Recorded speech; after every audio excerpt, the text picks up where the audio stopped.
एक गांव में अब्दुल्लाह नाम का एक बुजुर्ग रहता था। वो हर रोज फजर की नमाज के बाद कुरान पाक की तिलावत करता, गांव वालों को दीन की बातें सिखाता और उनकी रहनुमाई करता। एक रात गांव में शदीद तूफान आया। तूफान की वजह से एक कच्ची दीवार गिर गई। इस दीवार के नीचे एक गरीब खानदान का घर तबाह हो गया। अब्दुल्लाह ने फौरन अपनी छोटी सी बचत निकाली। इससे उस खानदान के लिए खाना और कपड़े का बंदोबस्त किया। गांव वालों ने अब्दुल्लाह की ये नेकी देखी। सब मिलकर उस गरीब खानदान की मदद को आए। अब्दुल्लाह ने कहा, ये सब अल्लाह की रहमत है। उन्होंने मजीद कहा, नेकी के जरिए अल्लाह हमें बरकत देता है। चंद हफ्तों बाद वो खानदान अपना नया घर बनाने में कामयाब हुआ। उन्होंने अब्दुल्लाह को दिल से दुआएं दी। अब्दुल्लाह ने मुस्कुराकर जवाब दिया, शुक्र सिर्फ अल्लाह का। उन्होंने कहा, इसी की रजा से सब कुछ होता है। ये वाकया हमें एक अहम सबक सिखाता है।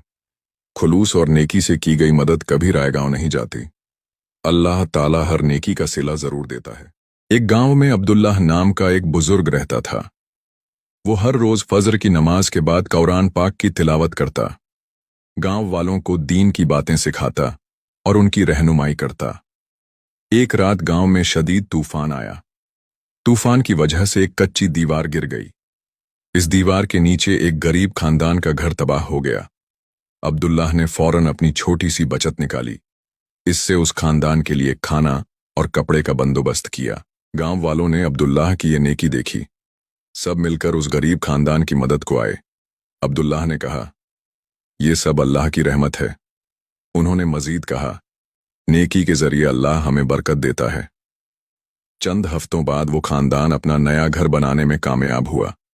उन्होंने अब्दुल्लाह को दिल से दुआएं दी। अब्दुल्लाह ने मुस्कुराकर जवाब दिया, शुक्र सिर्फ अल्लाह का। उन्होंने कहा, इसी की रजा से सब कुछ होता है। ये वाकया हमें एक अहम सबक सिखाता है। खुलूस और नेकी से की गई मदद कभी रायगांव नहीं जाती। अल्लाह ताला हर नेकी का सिला जरूर देता है।